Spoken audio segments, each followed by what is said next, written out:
Il est 20 h à Paris, soyez les bienvenus dans l'essentiel. On est ensemble pour près de 2 heures pour analyser, décrypter l'actualité avec à la une des milliers de manifestants réunis ce soir dans la capitale Tbilissi.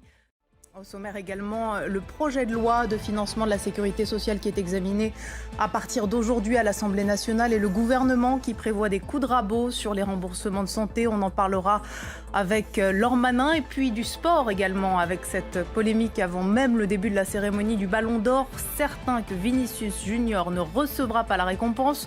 Le Real Madrid a annoncé boycotter le rendez-vous de ce lundi soir à Paris.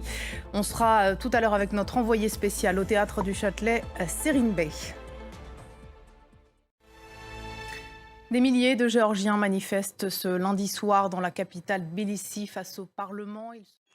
Notre correspondant Régis Janté s'est également rendu à cette manifestation organisée par l'opposition. Il était tout à l'heure au milieu de la foule. Écoutez-le. Emmanuel Macron est arrivé au Maroc pour une visite d'État de 3 jours avec l'actualité en France et le report du procès de Gérard Depardieu pour des raisons de santé. Le tribunal correctionnel a accepté la demande de l'acteur de repousser de plusieurs mois pour lui permettre d'y assister. Il aura donc lieu en fin mars 2025. Un mot à présent de sport avec la cérémonie du Ballon d'Or qui récompense le meilleur joueur de foot du monde. L'événement a lieu ce soir à Paris au Théâtre du Châtelet. On va retrouver tout de suite sur place Serine Bey. On va la retrouver a priori dans un instant. Serine Bey qui devrait arriver d'ici un instant. On nous signale qu'on n'a pas Serine Bey pour l'instant. Le Real Madrid qui a décidé de boycotter la cérémonie. On devrait savoir pourquoi dans quelques instants, puisque c'était Vinicius Junior qui était favori.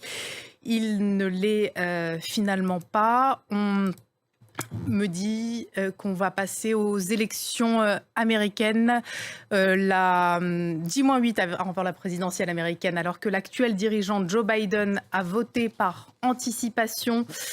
Ce lundi, dans l'État du Delaware, Kamala Harris et Donald Trump sont dans la dernière ligne droite. Voilà pour ce journal. Prochain point sur l'actualité dans quelques instants.